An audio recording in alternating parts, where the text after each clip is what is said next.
Hello, and welcome once again to Neurologic. I'm your host, Leo Jones.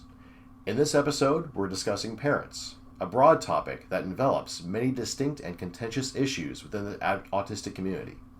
With me today is Shayna Geyer, an autistic mother of an autistic child, self-advocate, mentor, and small business owner of Bugzie's Crochet Creations, which you can find on Etsy and Facebook. Links will be available in the description. Welcome, Shayna.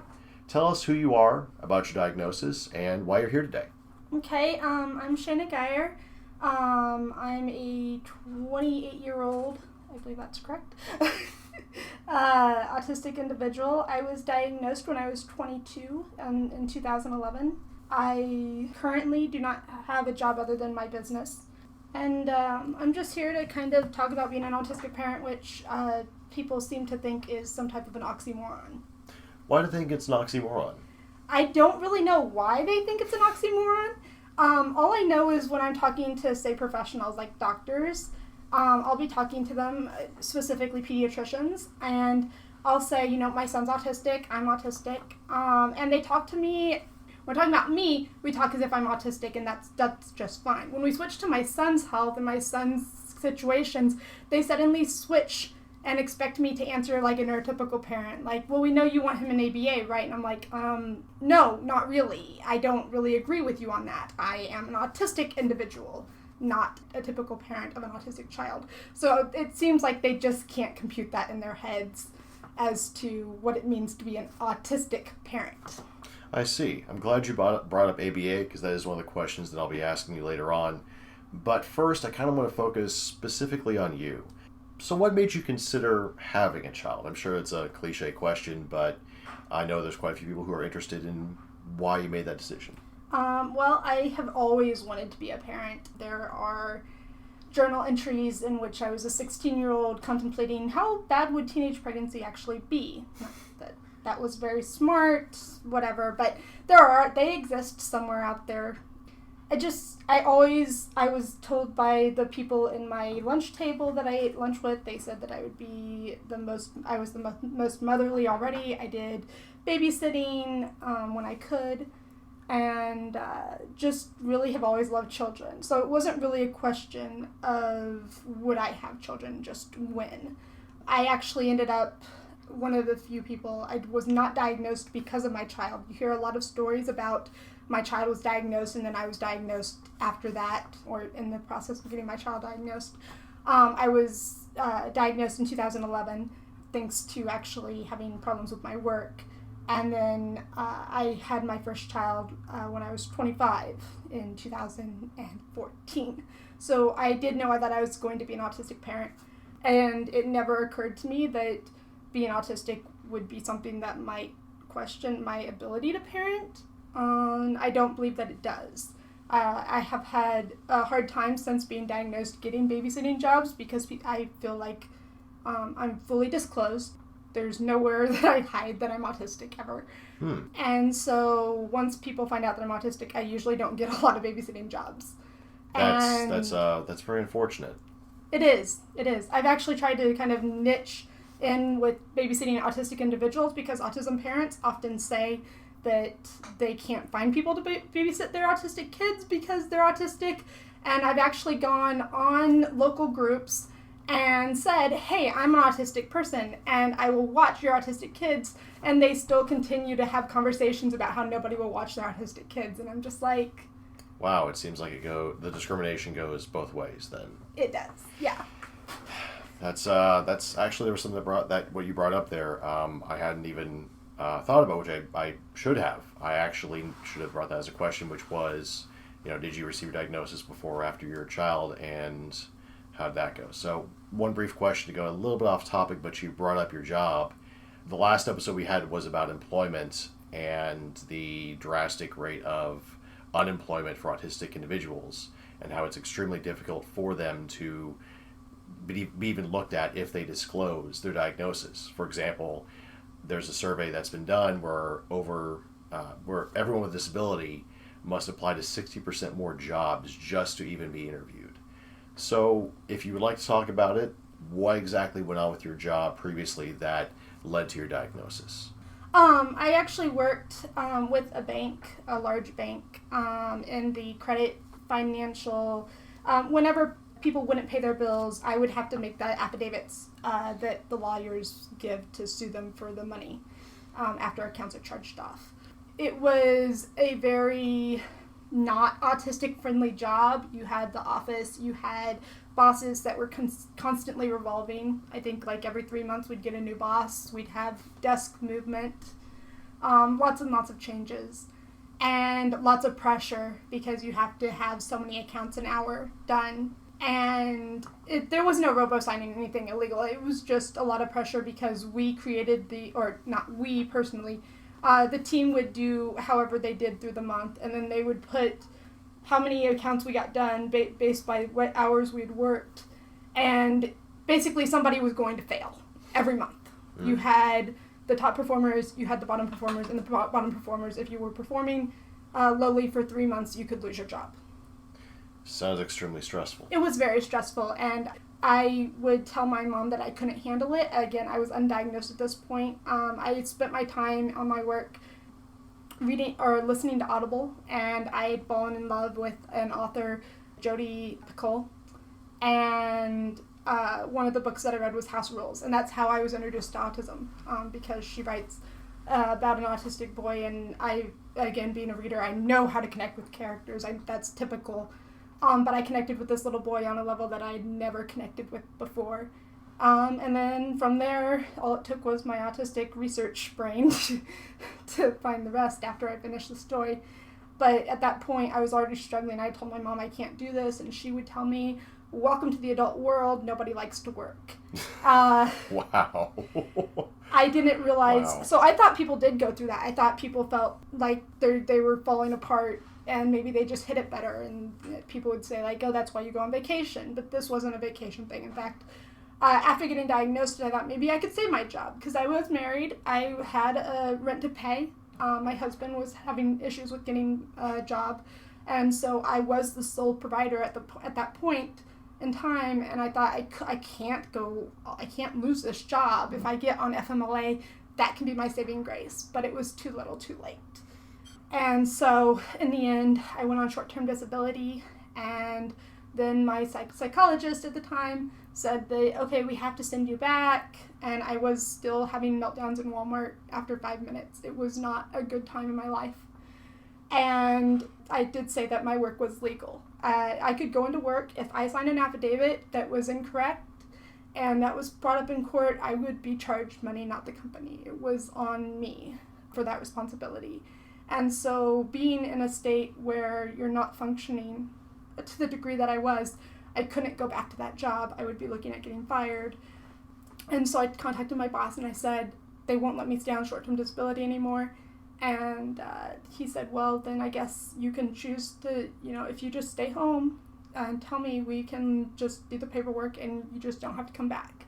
And I ended up taking that option. It was a very, very stressful time. And the 3 months that followed that, and that's after 6 weeks, I think, of being on short-term disability. The 3 months that followed after that, my husband cooked all my meals for me, microwave or not.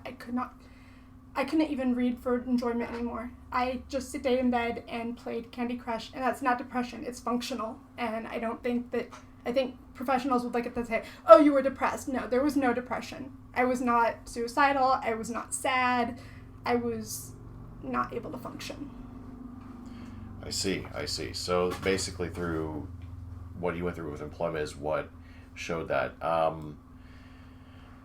I was actually going to ask about accommodations, but it seems like there was just so much pressure and so much stress, and it was something that you did not want to go so much back to work that no amount of accommodations would have changed it, because that would have effectively changed that nature of the job that was that position, basically. Right. There was no way to get. I had an excess break through FMLA. I had, I think it was 3 days off a month through FMLA.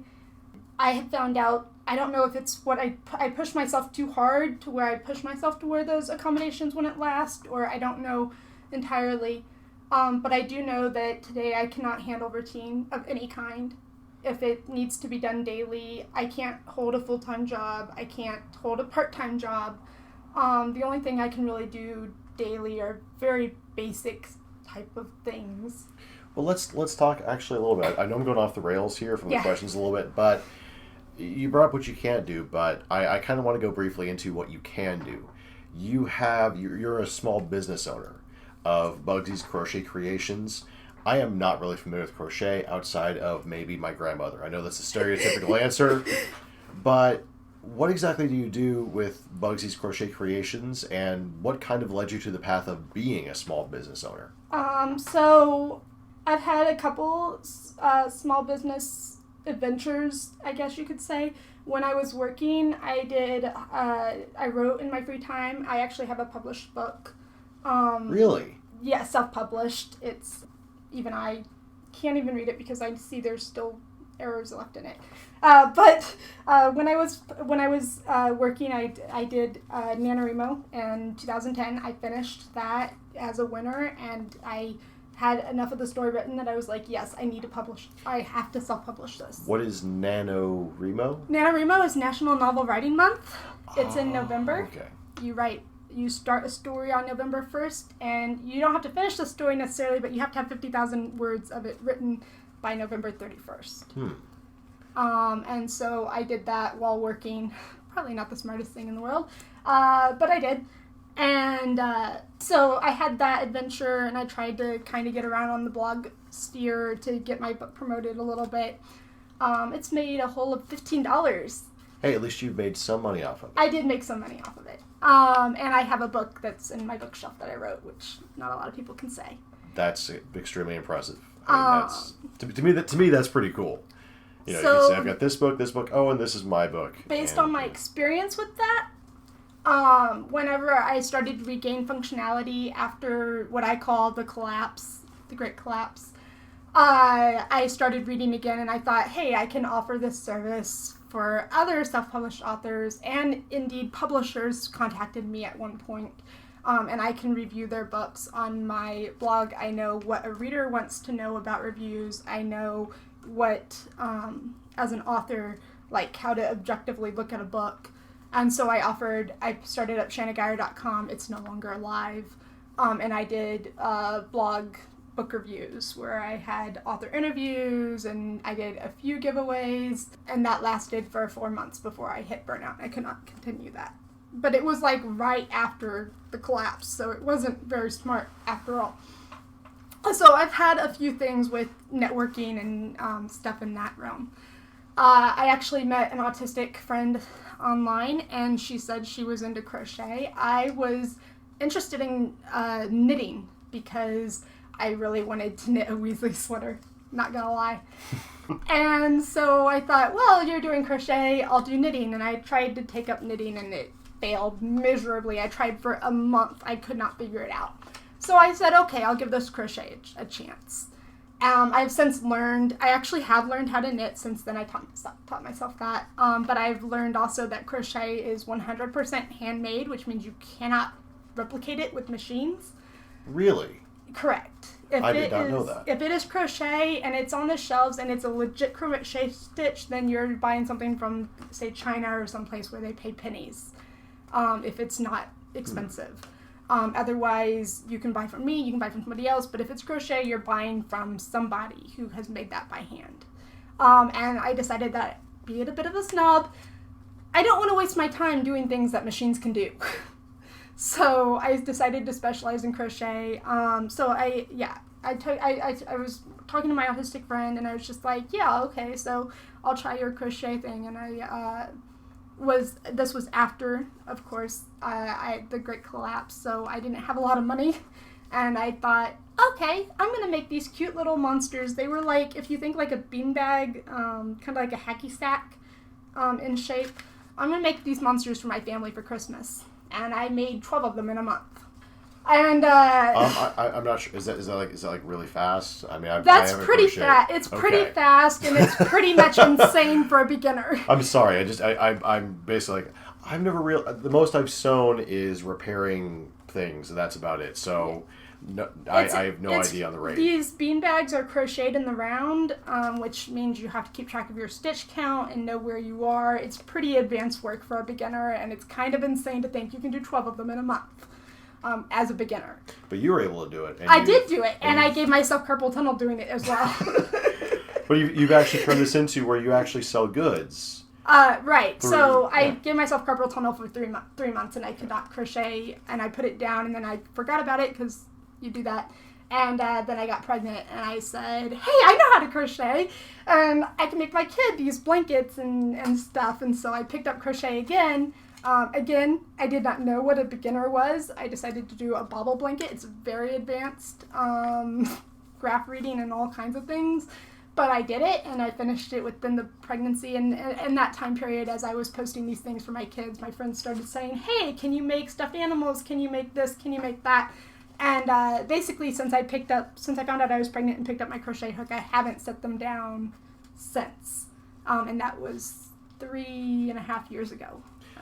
I think that's very, very positive. Not to use the cliche, but I think it's very positive in the fact that you found something that you enjoy, that you're good at, and that you are using to make money. I'm sure you're not making $50,000 a year. No, I'm not. But very few of us are, not even me. So, I mean, you're not having to sit in an office and be pushed into a task that you don't want to do, but you found something and you have a skill. And to me, that is, to be honest, that's kind of the definition of success. Just for me, I think that's a very successful thing because you're doing something you enjoy and you're not dreading doing it. So that's very, very interesting, and I don't know anything about crochet, so I'm learning. Well, I'm talking with you all about this, so I might actually look into it more, and I don't know, I might decide to buy something from you or have it custom made. So anyway, so on that side, we're going to go back to some of the questions here. So first off, talked about what made you consider having a child.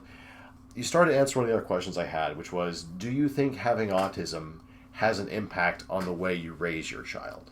Absolutely. I get a lot of backlash for saying this publicly, but I've said it before, I'll say it again. I honest to God pray that all my children are autistic. Why do you get a backlash for that? Because people think that autism is a bad thing. They think that I'm like cursing my child before they're even born. I'm not giving them a chance in life. But the thing that they don't get is that I am autistic. And like I said, everything that I do is autistic. I understand autistic needs. I understand my autistic child's nonverbal cues. I understand my autistic child's verbal cues and what he understands. I don't understand neurotypical needs. If I were to have a neurotypical child, so autistic child, do we use that on this? Sure, why not? Okay.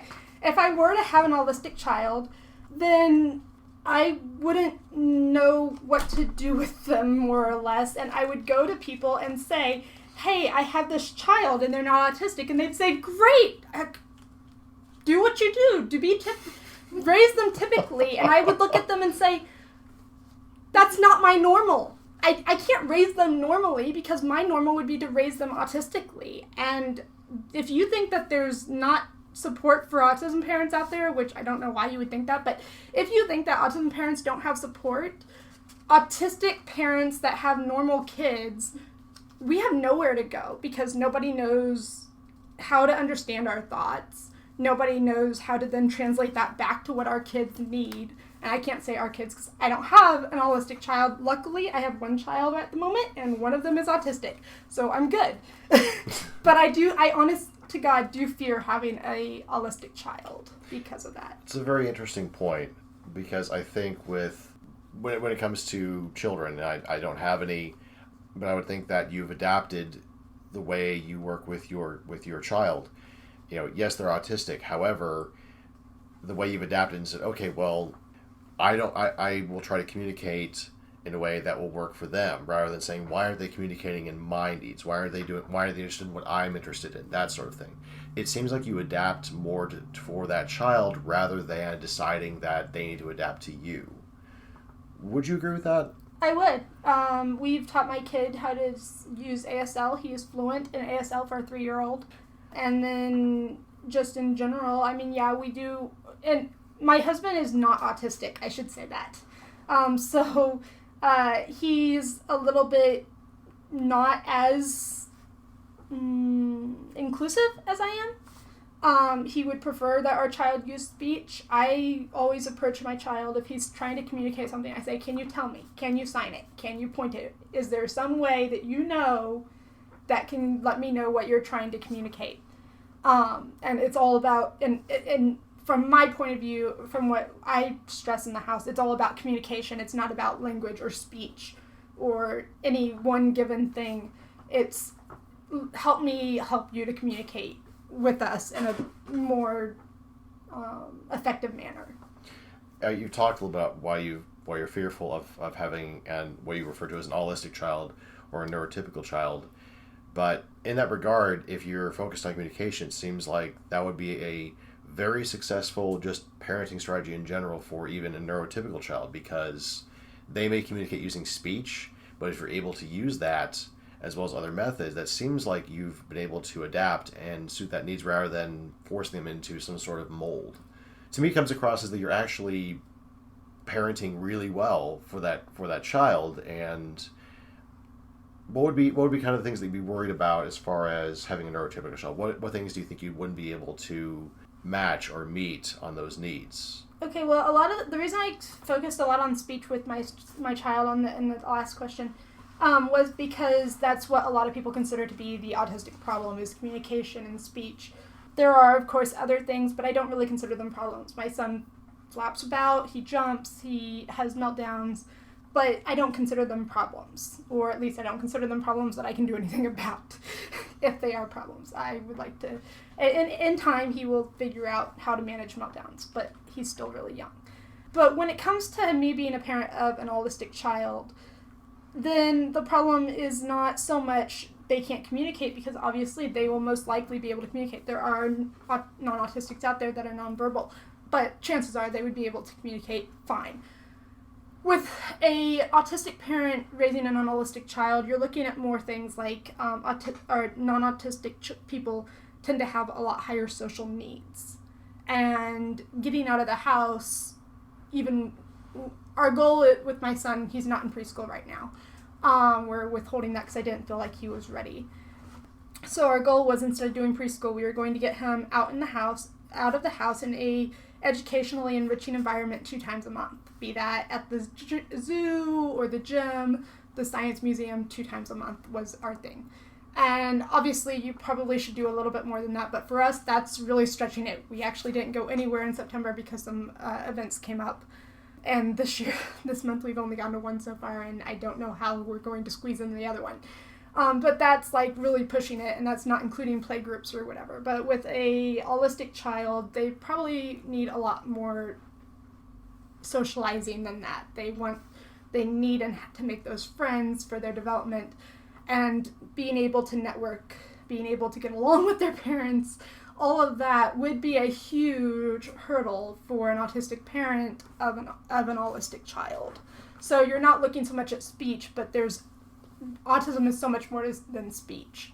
And so just those things, not to mention the way that they talk. Yes, they'll communicate with me with speech, but the way that they talk, my brain's going to interpret it differently. I already deal with that with my husband. I do not need to deal with it with my children. So subtlety, sarcasm, indirectness, the basically every non-direct way of communicating through speech or body language that is hard to pick up and hard to perceive without being just inundated with it throughout in a very concentrated fashion. Yes. That makes sense. That I can see what do you mean by that. So in many ways, we've answered the next question, which was, how does your diagnosis affect the way you parent? And you've talked about focusing on communication, which is great, focusing on using American Sign Language, which I've heard from a lot of people is extremely helpful and extremely assistive. It's great to hear that, because that's something that I want to get into myself but never really got into. That's wonderful. It's really good to hear that. One of the things that I've seen on the Facebook group that you manage and other things is you reject the label of high functioning. I'm sure you've heard high and low functioning when talking to medical professionals. Why do you reject the label of high functioning, and what would be a more accurate and less demeaning way of describing one's place in the autistic spectrum, or should we be even describing that at all? Well, I mean, I've already told you about how I cannot hold a job, but yeah, I have my own business. So I made a list, actually. This is taken off of a post that I made to a parents group. The post was a little bit more revealing, but given this is a bigger audience, I've dumbed it down a little bit. But when you say somebody is high functioning, you typically look at how they're able to get around in society. Are they verbal is a big one. And to the most part, if you're verbal, you're almost always going to be judged as high functioning, even if, in fact, verbality has very little to do with functioning. When I talk about functioning, I want to know not only can you cook, but do you cook? Because if you're able to cook, if you can follow a recipe, then that doesn't necessitate that you're actually going to have food on the table from that recipe. You could lack the functioning power. So are you able to communicate? Are you able to can you do daily tasks? And the fact of the matter is, while I am verbal, I am married, I do own my own business, I do live within my own family, meaning my husband and my son and myself, we live separate from my parents. I can cook meals, I'm intelligent, and I do put others' needs above my own. I'm able to, I did that with my job when I would say, if you want to use high functioning, I was high functioning before the Great Collapse.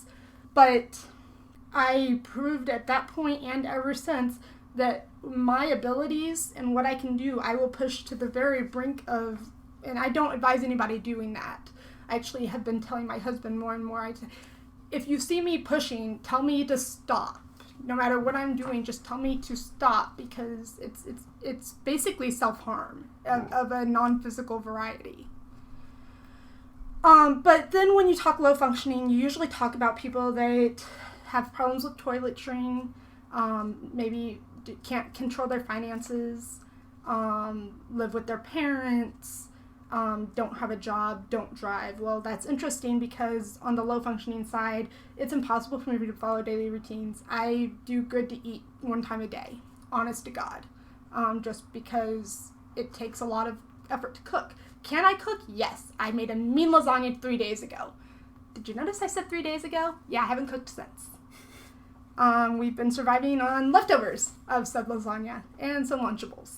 I actually was going to ask that if you guys, because I usually rely on leftovers. I make one meal and then try to subsist on it for a few days. Yeah, that's kind of what we try to do. And recently, my husband decided to go on a keto diet, and I tried, because he doesn't cook for himself, I tried to make sure that I cooked once a day, and I'm still really struggling to recover from that. I did a lot of harm to myself during those 2 months, and so I'm back to cooking about once a week, if I'm lucky.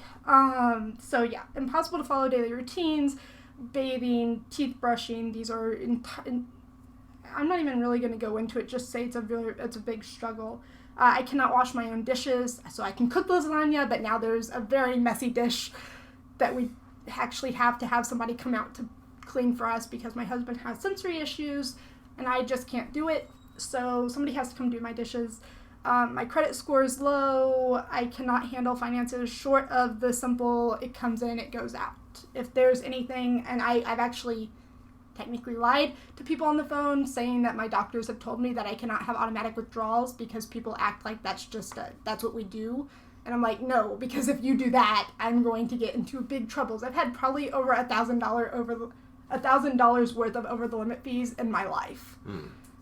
Because I can't handle that. I cannot drive, at least I cannot drive safely, and I actually let my license expire, so yeah, I cannot drive. I cannot maintain even a part-time job. I get into echolalia loops. My husband hates it, where I will try to say something, and usually a word like and or something, it usually happens after a preposition, just goes on and on and on, about 10 minutes of nothing but and. I'm not going to bore you with that on purpose.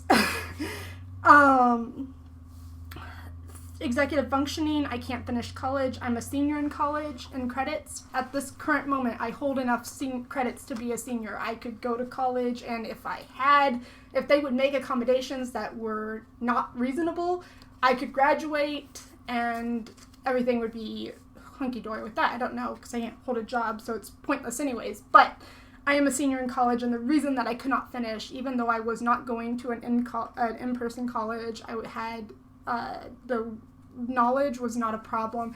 Once you got to the senior level courses, they kind of said, here's your class syllabus.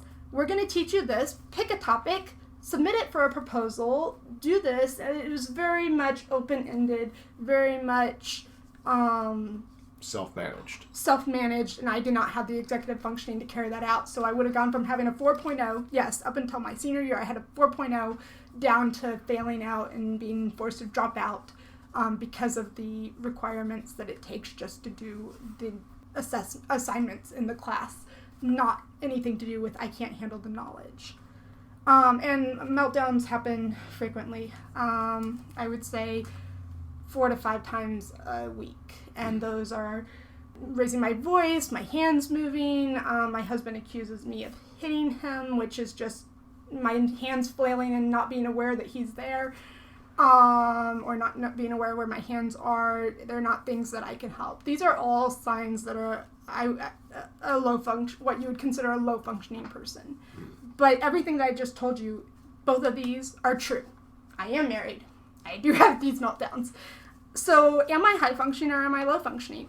I say that I'm low functioning. If I have to go with one way or the other, I say I'm low functioning. I cannot function in society. I need my husband's help. I probably should have somebody with me 24/7. What I want to focus on mostly is the, when you describe it, what you basically shown through your own personal experience is that using the very black and white terms, the very divided terms of high and low functioning, are incredibly inaccurate and not very descriptive at all. Is there a better way, a better terminology that we can use, or something? Because oftentimes you will have people who want to know kind of what you can or cannot do, and giving them a list of things may not help because they probably won't read it. Most people read signs anyway. But is there some other terminology that we can use that will get that across? Or because I am kind of wondering, because I've seen this talked about a lot. I've seen a lot of people talk about, well, high functioning does not really mean the same, and low functioning implies a very, very specific Rain Man style stereotypes and myths to autism, and that doesn't work either. I mean, so should we ditch the terms, or should we find something else, or just, I'm kind of curious. Well, I actually do still use the terms in my everyday life, but Okay. I use them differently than most people do. How I use them is this. I have a baseline functioning. That's not high functioning or low functioning. This is a functioning that I can do on a typical day-to-day. It does not exhaust me. It's just baseline. Things are met, everything's good, whatever. If I go below that, if I suddenly can't cook for an entire week or whatever, I may turn to my husband and say, I'm low functioning right now. I need to back off because I'm having major functioning problems. I need to get to baseline again. And this is where it gets hard, because you do want to push yourself. You do want to enjoy your life. You do want to, whatever. But high functioning to me is a bad thing based on the way that I use the terms, because oftentimes if I am high functioning, maybe I don't feel it just yet, but I usually end up, like I said, I've been cooking dinner for my husband nightly, and now I'm really struggling functionally. So I also tell him to be aware. If I think that I'm doing high functioning, I need to chill back off, because it's probably going to bite me pretty hard. But beyond reassigning the terms to be something that actually resembles something of what they sound like they should resemble, I've heard within the autistic community group that I'm pretty active in, rather than using high or low functioning, talking about your abilities, I guess, or not lack thereof, or apparent lack thereof, I should say. They're called support needs necessary. And so you still have kind of the high and low. You have high support needs necessary. That's somebody that needs helping with their toiletry, those very basic life things. Probably needs multiple people with them around the clock. Then you have medium support needs necessary, which probably I would say I'm moderate to high. So you can kind of do your own, but you still need help. You're in the middle there. And then there's low support needs necessary, where you need just minimal accommodations and you're able to get by. And I think that's more accurate because it focuses on what you need in order to be functional, versus some type of list that you can go either way with, and it has nothing to do with functionality. I see. It's more accurate and does not automatically assume that you're functioning at a high level and able to do everything for yourself. Right. I see.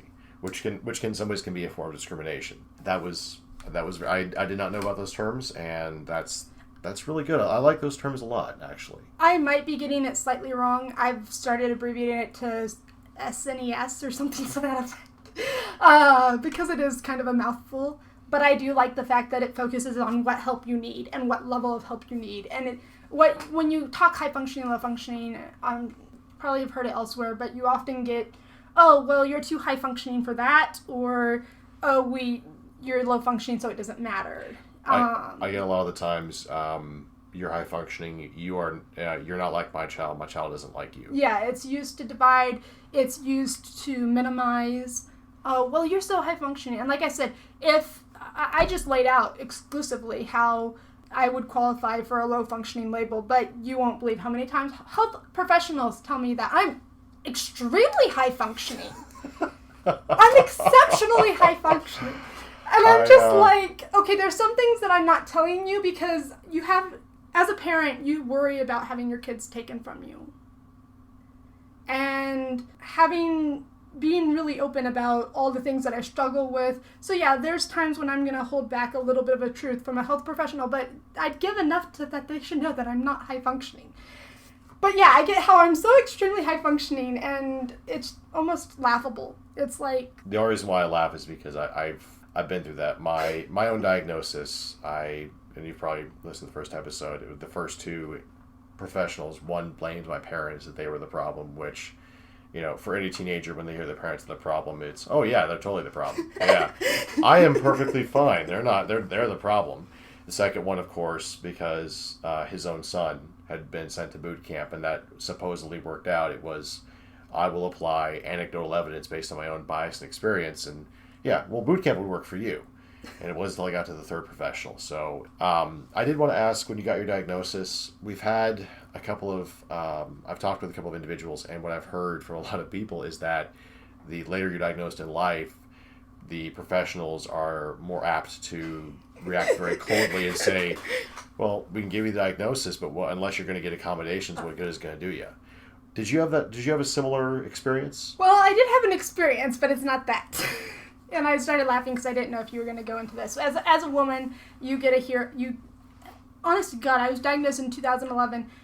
I still got, oh, well, it would be exceptionally rare if you were autistic because you're a woman. And in 2011. You're kidding. I'm not kidding. Wow. And so, but I did find a doctor through my insurance that they said that he had experience with adult autistics. And I went in and I talked to him.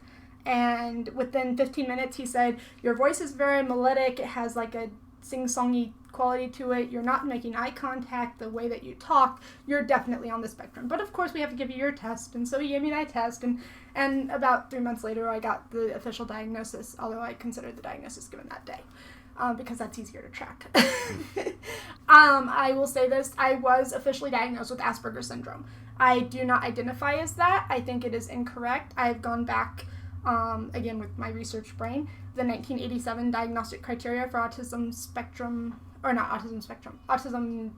disorder. I think it's just disorder, which is considered to be the most highly narrow terms of autism, and supposedly the reason that we have so many autistics today is because the term has been loosened, but I qualify for the 1987 definition of autism.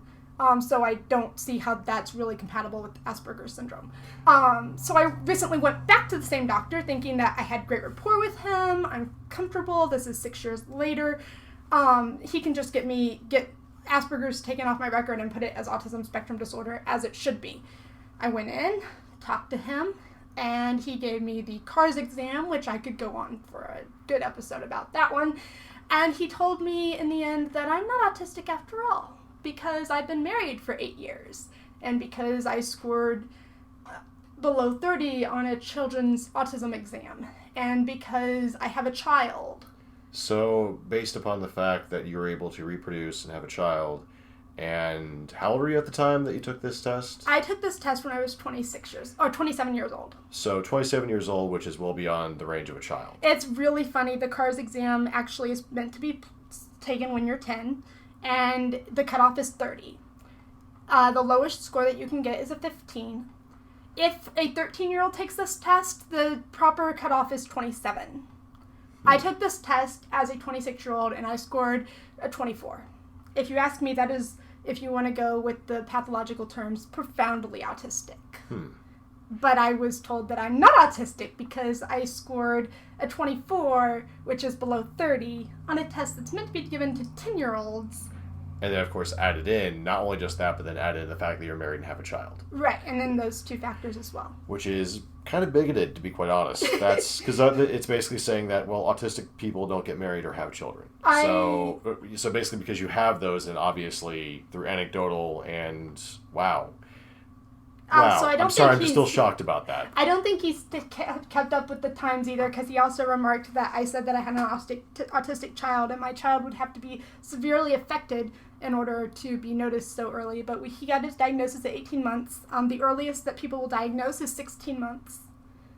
So he wasn't even at the very, very, very early end. He was earlier than most, admittedly, but I'm autistic. I knew what to look for. I saw signs at 6 months. So the time period between 6 months and 18 months was so incredibly long, and it sounds like such a little thing because it changes nothing about him, but I was constantly being told that, like, he was mimicking my behavior, which was weird. He had different autistic traits than I do, that what I was doing was making him autistic, and it's not that like I said, I prefer my kids to be autistic, but if they are autistic, I want to give them what they need as well. And so for those 12 months, I had increasing suspicions that, yeah, my kid's probably autistic, but maybe he's not, so I really need to still be treating him like this. And it was just, it was hell. Wow. to put it bluntly. Wow. So basically you believe your child is autistic because you believe you're autistic, and so there's a bias issue. So Kinda. Putting all of the shift on you. Well, that's I will say you are correct. There's a very different diagnostic story than I've heard from other people. I was kind of hoping it would be, more positive, like, yes, here you go, and here's the resources. But unfortunately, it falls into the rest of the tropes. And I will say, I've said it, and just to bring it into focus, I guess, because I said it earlier, but I was married when I was diagnosed. My mother seemed to think that if I'm autistic, I shouldn't be married, and that raises some problems. When I was diagnosed in 2011, married at 2009. So I was actually married when I went to this guy the first time, and that was not a problem. But being married 8 years, I guess, is some type of huge accomplishment compared to being married for 2. That's a very low bar that's applied to us. Wow. Thanks. I don't know what to say to that. Well, speaking of your diagnosis, when your child was diagnosed, and I think you've actually kind of brought this across, but I still want to ask, how did you feel? What was your reaction, and why? I was very relieved because I was right. I spent... my husband hates me. Okay, I don't know if you guys have talked about it because I haven't caught up with all the episodes yet. But if you guys talked about Autistic Radar, like, there's like this thing that just goes off. We have definitely not. I'm going to put that down in my list of things to discuss. Okay. So, Autistic Radar. Please continue. Okay, so there's like this feeling. It's like Spidey sense or something. Aspie sense. But it just, you get this feeling about certain individuals. Like, yes, they're autistic, and no, they're not. Actually, my friend Ruth had me go through pictures once and tested it, and it was very scarily accurate. It's the first time that I've ever tested my Autistic Radar, and I still don't really know how much I trust it, but we did a test, and it was completely, freakily accurate. But anyways, so at like 6 months, you're dealing with a baby. They're not talking. They're pooping and peeing and sleeping. And I started getting these vibes that my child might be autistic, and he had some mixed up developmental issues where I think he learned how to turn over before he learned to crawl or something, so he would like crawl to a place and not be able to sit up or something like that. It was really backwards of what's supposed to happen. Created a lot of hilarious moments for us, if you like running after children. But anyways, and he didn't really care for the human voice. One of the things that typical children do, even though they can't talk, is they'll turn their head to hear a voice, or if they hear a voice, and he didn't do that. And so, like, things just started stacking up. At 9 months, he still didn't know he didn't seem to know his name, and I never questioned that he was deaf or anything. He clearly reacts to other sounds, but not to human voice. Skipped cooing, went straight to babbling, babbled for like 2.5 years. What was his first word? I think I read something about that. What was cat.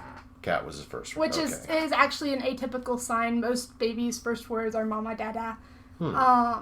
Or a sibling's name. So if you had a sibling or a cat could kind of go into that box, but it is a little bit, because it's not Buster. Our cat's name is Buster.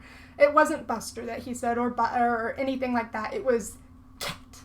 And so that's a minor sign in my book. But yeah, I started noticing at 6 months. It was like positive by 12 months, and I'm still looking at another 6 months before we got to the diagnostic point, at which point, like I said, we've been through parents as teachers had told us that he was mimicking me, that they didn't see any signs, and I was so worried that because he was so young, that they wouldn't count, and he was saying cat, they would just like make all these like very small definitions of autism and be like, no, he's not, because I knew he definitely was. And we finally went to the diagnostic person, and they told me, and the most roundabout way, like, they went on for like 5 minutes, and like I told them, I'm autistic. We talked for 2 hours talking about how I'm cool with autism, and it's what I understand. But yeah, to tell me that my child was autistic, they still went around about and said, well, given blah, blah, blah, blah, blah, blah, blah, we do feel that his behavior seems to be typical of what you might expect with the child who has a diagnosis of... I'm like, oh my God, just tell me, is my child autistic or not? So they were treating you as a neurotypical parent who would be afraid of the diagnosis. Yes, they did. And I was just like, despite you telling them you're not afraid. Just say, here it is, we have determined your child's autistic. Or if you must use person-first language, your child has autism. But please, number of sentence weaving through it was just like, oh my God. And you just want to know because it's information that you can use to raise your child, and you didn't see it as a horrible thing. You saw it as something that you could use, like, okay, I know where to go from this. I have experience here. I know this road, and that's going to be a lot better for me. Right. And gotcha. I free time tell people how to help their autistic children. So if they come to me and say they're doing this or this or this, I say, well, have you tried this? And I did that with everybody else's autistic kid until I got the diagnosis. I didn't know that I could do that with my own kid, and I felt like maybe I was too close or whatever. But once they said that, something just clicked, and parenting became a lot easier. All right, so in regards to your own kid, I've discussed this with other parents, and it relates back to disclosure. We are very different. You are full disclosure. I'm so very, very sparing in my disclosure, very protective of that I don't tell a lot of people unless I know them or I'm close to them in some way. And even then, I kind of wait and see how they feel about autism and that sort of thing. What would be a proper age or time to tell one's child that they're autistic? And what would you include in an explanation of autism or their autism, more specifically? There's actually a lot of thoughts on this. I'll tell you my thoughts, and then I do understand some of the reasoning for others. So my thoughts is, especially if you're like us, if you get your diagnosis at 16 to 18 months, heck, even 24 months, when they're still nonverbal, when they're still whatever. From the time my son was 6 months and I started to suggest, like the first suspicion, I kind of looked at him and I said, are you going to be autistic like mommy? Are you? And then as it got more obvious to me, then it became, I think you might be autistic just like mommy. I guess we'll see. And then whenever we got the diagnosis, it was, who's autistic like mommy? So he was exposed to the word, and he would be anyways because of me. Like, if he's not autistic, if I do get an autistic child, at some point I'm going to have to tell my autistic child, or autistic child, hey, there's this thing called autism. Mommy's autistic. This is what it means, and I need you to kind of understand a little bit. So that there was never a question about raising my child without awareness of autism because there's me. But when he became autistic, it just became kind of a tag-along. Like, this is something that we have in common.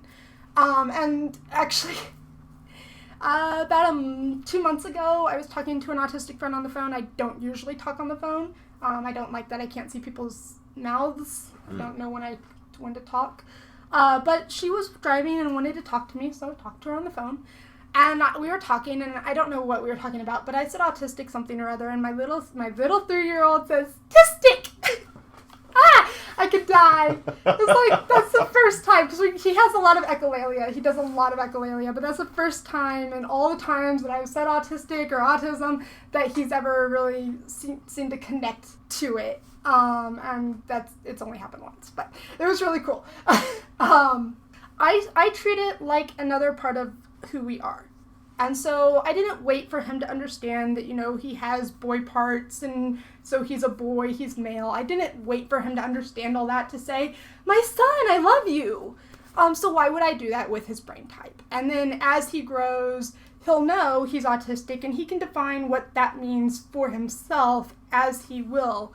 If you're starting out really, really young, I don't see why you wouldn't do that, because it is a part of who they are. It's a part of who you are, and I think that's to be said. Now, then there's people that are diagnosed when they're 5, 6, 7. In this case, I think probably, again, you should tell them as soon as you can. This is information about their health, their brain. I don't want to say health, because I don't like it being a health issue. But it's information that, I was 22 years old when I was diagnosed. I had lived with my brain for 22 years, fairly well. I was able to talk and communicate, but there were a lot of things that just happened, but I couldn't put words to, I didn't understand, and then suddenly, like overnight, I found out that I was autistic, and I had this label and a community to talk to, and I suddenly could understand how my brain worked, and why it did this, and how to kind of work with it. You don't get that if you don't know, regardless if it's 22 years or 7 years. Now, I have a child that I'm raising from birth to know that he's autistic, and so it's a little bit of a test mouse. I know there are people that have 7-year-olds or so, and then they find out. I still say that if they're old enough to kind of know, because as an autistic adult, I hated myself growing up. I didn't know why I was abnormal. I knew that I didn't have a lot of friends. I knew that I tried to be normal. I'm limited to clothing because that was popular, but that didn't make me popular. I tried to walk the walk, talk the talk, what other people did, and I still didn't have friends. And I didn't understand, and I cried myself to sleep a lot. I don't want to be dramatic about it, but it's true. Because why couldn't I be normal? I had lists of what people do and what I did and where was the divide. I wasn't diagnosed, but I was still treated as an autistic person in a holistic society. And I hope to God that by raising my child to know, then he won't go through that. I would say he wouldn't. It seems like you've already made steps in your own life, and the experiences that you had, you can guide him around those pitfalls that you had encountered. Right. I'm hoping that by establishing it as an identity, he can define what it means to him. Does it mean that he prefers ASL to English even though he can speak? Does it mean that he prefers to flap his hands around when he's happy? What it means to him is up to him. But that this is a part of him, that there's a community of people that understand him and are willing to help him, that is something that I feel is vital and that I definitely think should be exposed to as early as possible. There are other schools of thought that say that you should probably wait until the child can understand it. So if a child comes to you and says, "Nobody wants to play with me," maybe that's the time to introduce it. And especially if you do get a diagnosis later in their life, people will often say that this way you know that they're ready for that, because maybe they've been raised or they haven't been exposed to that all this time, and that's going to just shock them, is kind of the thought. So if they show any type of a question like that, I feel different, or some awareness of this is me and this is others, and there's a divide there, that's a good time to tell them, because that means that it's not going to be that shock. It's going to be an explanation and to help with that. My thought is that maybe it might be a shock if you're 7 years old and you find out, but that will help not get to that point, because at that point, I don't know about other people, I didn't exactly run to my mother the second that I felt like I was odd. And most of the nights crying in my bed alone, I didn't go to my mom at all. So are they going to come to you with that information? And how long do they let those feelings fester before getting to that point? I don't want him to go through that. When it comes to disclosure, we've kind of talked about that already. How do you handle disclosing to teachers and other parents about your own diagnosis? So I did say I'm fully disclosed, and I found it funny when you opened up the last question, you said that you're not really, and you said that I was. Well, I'm actually fully disclosed to the point that oftentimes people know that I'm autistic before they know my name, because that's just an automatic thing for me. But I mentioned earlier being fearful of having my child taken. And when it comes to teachers, doctors, I usually end up telling them eventually, but I'm more reserved, because then that can affect how they feel my competency level as a parent. And while there are laws that can help me protect myself from having my child being taken away from me, CPS has to investigate every claim made. So if I give reason for anybody, regardless how stupid it is, to call on me, that just brings me to their attention. And there's a whole thing where actually their laws would allow them to take my kid away from me. Now there's the American Active Disability Act that I can say, that's discrimination, and I will eventually get my kid back and win, but it's a whole pain in the butt. I know people have gone through it personally. I don't want to deal with it. No, it sounds very traumatic. I don't know what I would do if you took my kid from me. I'm his mom, and I'm autistic. I understand him. Anybody you put him with, I can almost guarantee they're not going to be autistic. Almost. He might get lucky, but I can't. He is my world, and it's not something I want to deal with. But eventually, when it comes to how to communicate and how to get things across, I usually end up disclosing anyways. But in those cases, yeah, I am reserved, because there's a very real risk. It's a tough risk. So we've kind of discussed a little bit of how you raise your child differently. So I also want to hit on this question. As a parent who's also autistic, why do you not support applied behavioral analysis? We hear a lot about this from other parents. In some parent groups on Facebook, they will discuss ABA therapies, various types, and it seems to be one of the staples considered for newly diagnosed autistic children and toddlers to use ABA therapy as a way to supposedly increase their quality of life. So why do you not support ABA? So this could get long-winded, just a warning. I, again, was autistic before I was a parent, so I had been exposed to the autistic thought that ABA is bad. I was never personally exposed to it, and I had heard basically what my community said about it. That already kind of tilted me against ABA as an autistic person. But I actually do have second-hand experience of ABA, because my child was diagnosed, we were told to get early intervention. I thought, okay, I know this, just stay away from ABA, right? So I talked to the early intervention people. They said that we're going to give us speech therapy, and they're going to give us parent training. And I had a laugh about autistic people teaching an autistic person to parent an autistic person. That, to me, was hilarious until about 5 minutes into the first therapy session. In which case, it became clear that it was ABA 101. Well, one of the downfalls or best parts about being autistic, it depends on how you look at it. In this case, I consider it a downfall, is a desire and need to research and learn. And so I literally had people that were going to put me through a classroom setting of telling me what ABA was. 1.5 hours every week. And I thought, okay, cool. You know, I'm going to be right there with my kid, and surely I can stand up and say, no, this is not okay. So I thought that I had kind of covered my bases. I did not really account for how powerful my desire for knowledge was. Within the first therapy session, my child started having meltdowns. It didn't even take a full session. they would start telling me that they were tantrums, and that if I was to try to mitigate their meltdowns, that would be reinforcing the meltdown. I thought, okay, maybe while they're here, that's fine. You know, it's only an hour. Maybe he can learn self-soothing. That sounds like a reasonable goal. And so I let it go on. I went through. I told them that we use, as a culture, I don't know if anybody listening has this issue. If you want to go with identity first, whenever you're asked on an intake form for religious or cultural appreciation, just say that's where you would tell them that you would prefer identity first language, and then they pretty much have to listen to that as they would any other religious cultural thing, sensitivity.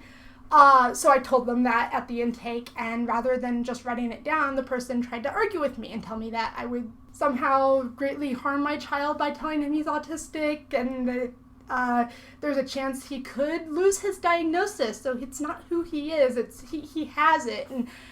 And eventually I talked to her enough that she said that she would try to acknowledge that preference. I will say that's the only time that I really heard her acknowledge that preference was at the very end of that. 3 sessions, I think it was 4 sessions, and they actually had an entire lesson devoted to person-first language being superior. And it came up all the time, us fighting over this very simple issue. Like, it's not even, just listen to us. But anyways, in the meantime, what I did not know was that speech was also ABA-based. They called it speech, it was ABA-based speech therapy. And so he would continue to have meltdowns. And eventually she's like, well, no, it's been 10 minutes, okay. But, you know, even if it's been 2 hours, if he's still having the meltdown, you're rewarding that behavior. I'm like, no, at 2 hours, there is no doubt in my mind. If you let a child lie on the floor and cry and scream and cannot self-soothe for 2 hours, helping them out, that's expected. Not helping them is called abuse, okay? And I basically accused them at abuse at that point. I was like, no, okay, I might go with you that 10 minutes, let the meltdown go, or maybe 30. Like, the second you leave this door out of the therapy session, I'm going to reassure my kid because he needs, that is a need. And I basically accused them of abuse at that point. I was like, no, you say that if at any point in time I go, I'm not going to let him just continue until he passes out.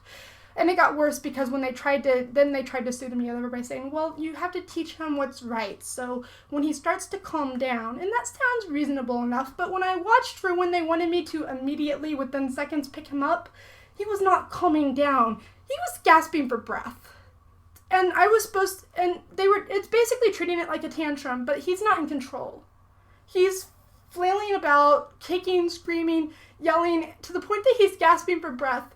And I'm being told by these therapists that this is normal behavior, and that I'm reinforcing it if I stop. And I console him. He was 18 months at the time. Then the meltdown stopped. And this is, I think, what a lot of people, they say this is kind of a typical thing. Because, again, I wanted the knowledge. So I was getting the knowledge. I did get the knowledge. I now can tell you how they do things. And I have issues with how they do things, too. Because there's something called error-free training. I looked that up online, and I found out that technique was made for people that have traumatic brain injury. And I'm not saying that those people are any less than autistics. The thing is, we don't have traumatic brain injury. And in our history, we were told that we were lesser brain injury. So I do not consider it benign that we're using practices that are intended for traumatic brain injury patients on otherwise healthy, and I don't even like otherwise healthy because but on a autistic person whose brain is not injured. Whose brain is not injured. So even, I was given this information, and they proudly proclaimed that it's totally humane. This is like how you would train a horse. Yeah, maybe it is, but my kid's not a horse. I mean, yeah, it's like, well, of course, your kid's not a horse. Right, but they proudly proclaimed this as if it was supposed to soothe me over. And I just, every part of it, I'm glad I had that information now, because, trust me, I can fight this. I'm just sitting there with that But after the meltdown stopped, my son started having stress tremors. They only happened in therapy. The first time he was unresponsive, and we started kind of asking if it was seizure activity. I didn't really care too much if it was seizure activity or whatever. The point was that you're putting my son in a situation where he, if you look at your arm, his hand was still, his upper arm was still, and this was shaking, and I can't replicate that. It was the creepiest thing on earth, and it would happen multiple times during these therapy sessions. And I let it go for 1 week. I did, that point was the 3-strike rule thing. It was like 1 week, week 2 it happens, week 3 I said, there's no more ABA in this house. No ABA speech, no, I do not need parent training. There will be nothing ABA in here. And luckily the speech therapist was willing to put down the ABA techniques, and she came over, which also gives me a unique perspective because you often hear that it has more to do with who the therapist is. But here I have a therapist that was using ABA, causing my son stress and meltdowns. And then she dropped ABA, and he loved her. We continued with her for the rest of the time until he was 3 years old under...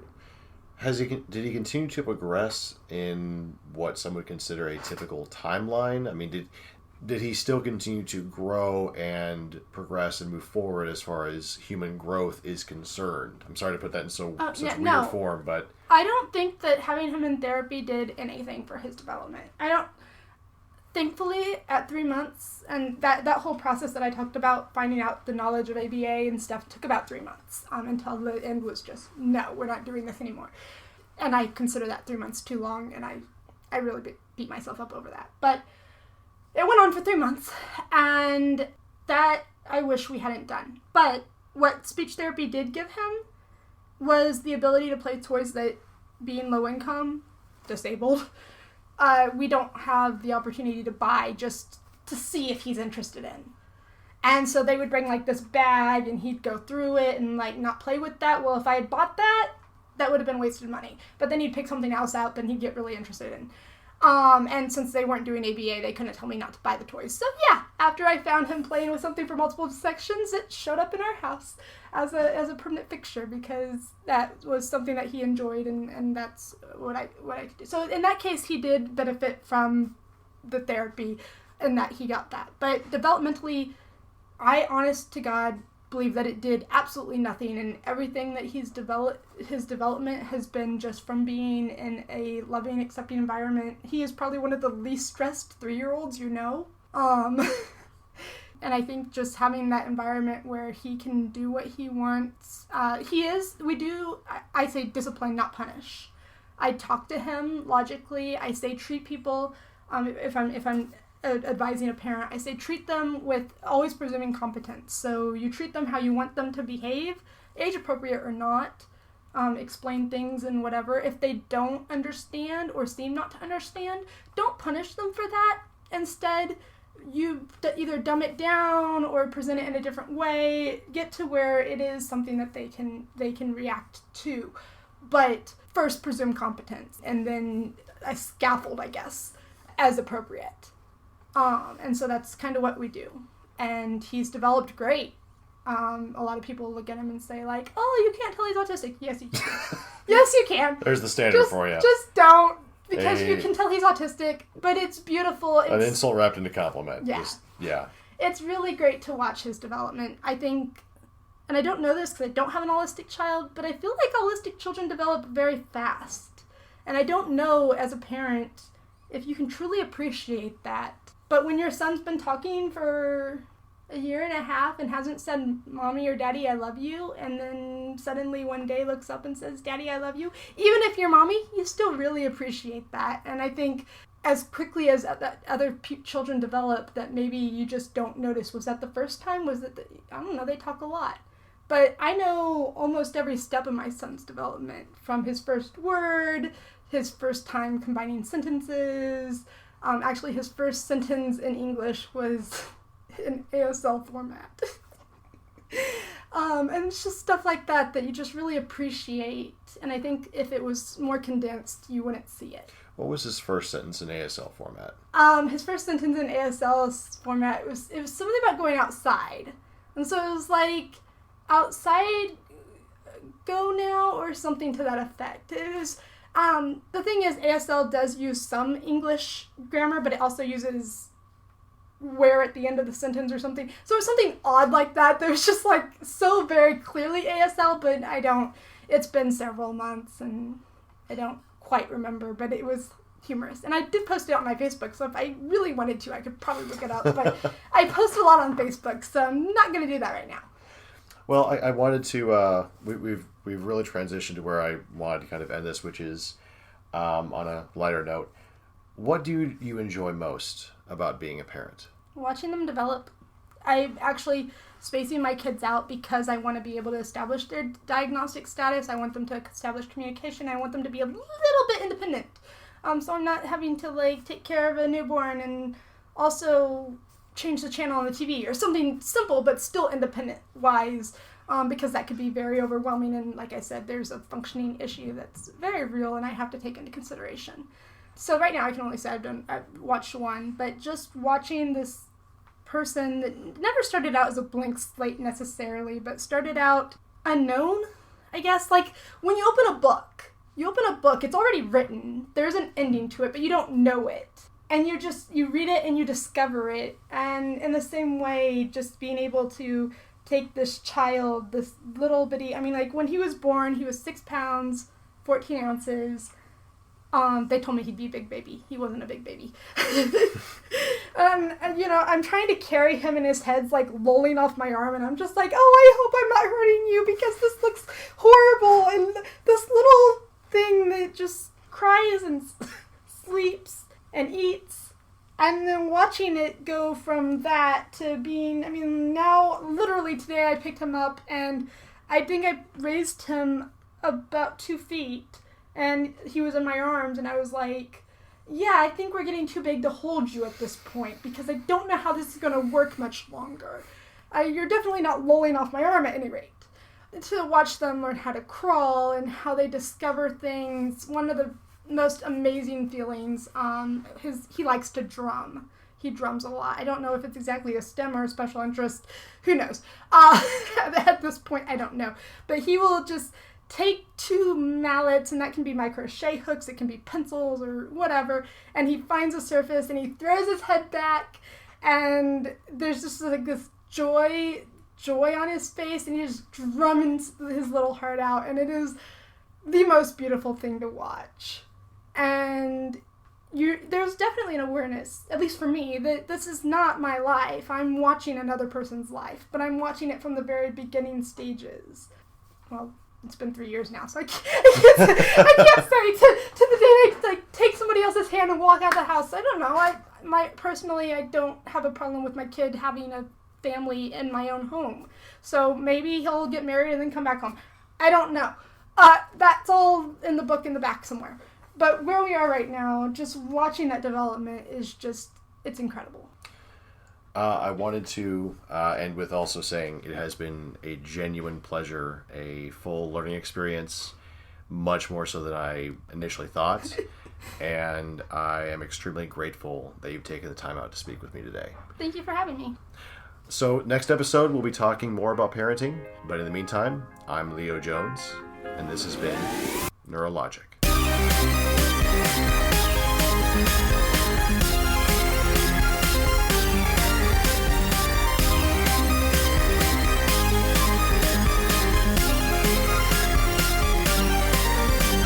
Neurologic is licensed under a Creative Commons Attribution Non-Commercial No Derivatives 4.0 International License. To view a copy of this license, visit creativecommons.org/by-nc-nd/4.0 or send a letter to Creative Commons, P.O. Box 1866, Mountain View, California 94042, USA. Neurologic uses the song Furious Freak, created by Kevin MacLeod, for its intro and outro music. Visit him at incompetech.com. Furious Freak is licensed under Creative Commons by Attribution 3.0 license, creativecommons.org/licenses/by/3.0. You can reach Leo Jones and Neurologic by email at neurologicpodcast@gmail.com.